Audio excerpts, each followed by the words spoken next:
Hi అండి, నమస్తే. తోడు నిరాశ్రమం కోటప్పకొండ నియర్ బై వేద పాఠశాల డిఆర్డి ఆఫీస్ దగ్గర అండి. ఈ రోజున మన ఆశ్రమంలో అమ్మమ్మ కాలు స్లిప్ అయ్యి పడిపోయింది. తొంటి బాగా దెబ్బతిని అది బాగా వాపు వచ్చేసింది అనమాట. 2 days నుంచి ఇంజెక్షన్స్, డెల్ఫిన్ ఇంజెక్షన్స్, ఆల్ట్రాసిడ్ టాబ్లెట్స్, మొత్తం ఇంజెక్షన్స్, ఆయింట్మెంట్స్ మొత్తం మేమే తీసుకొచ్చాము.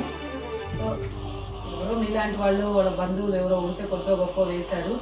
వాటితోటే మేము అమ్మమ్మకి అవన్నీ ఇంజెక్షన్స్ అవన్నీ తీసుకొచ్చామండి. అయినా కూడా తగ్గలేదు. కాబట్టి ఈ రోజున పెద్ద హాస్పిటల్కి ఆర్థోపెడిక్ హాస్పిటల్ దగ్గర తీసుకెళ్తున్నాము. అసలు లేవలేని పరిస్థితి. 4 రోజుల నుంచి కూడా మంచంలోనే ఉంది. ఇలాగే కూర్చొని నిద్రపోతుంది. కూర్చొని నిద్ర వస్తే నిద్రపోతుంది, కూర్చుంటుంది. అంతే. పడుకోవడానికి కూడా ఇబ్బందిగా ఉంది. సో మనకి ఆయమ్మ కూడా అందుబాటులో ఉంది, ఇబ్బంది ఏం లేదు. సో నేను చేసే కార్యక్రమాలు కానీ మీకు నచ్చితే లైక్ చేయండి, షేర్ చేయండి, సబ్స్క్రైబ్ చేయండి. Please help me friends. Thank you so much.